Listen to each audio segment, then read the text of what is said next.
৮ জন অতিরিক্ত police commissioner ও ২৪ জন police সুপারকে বদলি এবং আরও ২৪ জন অতিরিক্ত পুলিশ সুপারকে পদোন্নতি দেওয়া হয়েছে।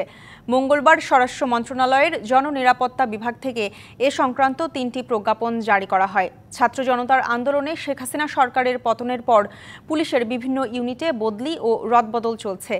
নতুন পুলিশ সুপার নিয়োগ দেওয়া হয়েছে ঢাকা, রংপুর, গাজীপুর, কুমিল্লা, সিরাজগঞ্জ, চট্টগ্রাম, মানিকগঞ্জ, ময়মনসিংহ, গাইবান্ধা, হবিগঞ্জ, রাজশাহী, মুন্সিগঞ্জ, সিলেট, নারায়ণগঞ্জ, নাটোর, পাবনা, পটুয়াখালী, বাগেরহাট, কিশোরগঞ্জ, ঝিনাইদহ, মাগুরা, টাঙ্গাইল, যশোর ও নরসিংদী জেলায়।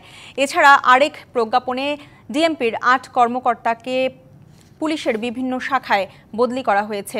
এই প্রজ্ঞাপনে ডিএমপির অতিরিক্ত পুলিশ কমিশনার AKM হাফিজ আক্তারকে ঢাকার শিল্পাঞ্চল পুলিশের ডিআইজি পদে, ডক্টর খন্দকার মহিদ উদ্দিন ডিএমপির অতিরিক্ত কমিশনার পদ থেকে ঢাকায় ট্যুরিস্ট পুলিশের ডিআইজি হিসেবে সংযুক্ত করা হয়েছে।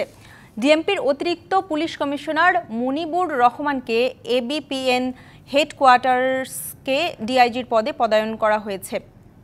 এছাড়া ডিএমপির উপ পুলিশ কমিশনার ফারুক আহমেদ, ইসরাইল হাওলাদার, খন্দকার নজমুল হাসান, মাসুদ করিম ও শওকত আলীকে ডিএমপির অতিরিক্ত পুলিশ কমিশনার পদে পদোন্নতি দেওয়া হয়েছে।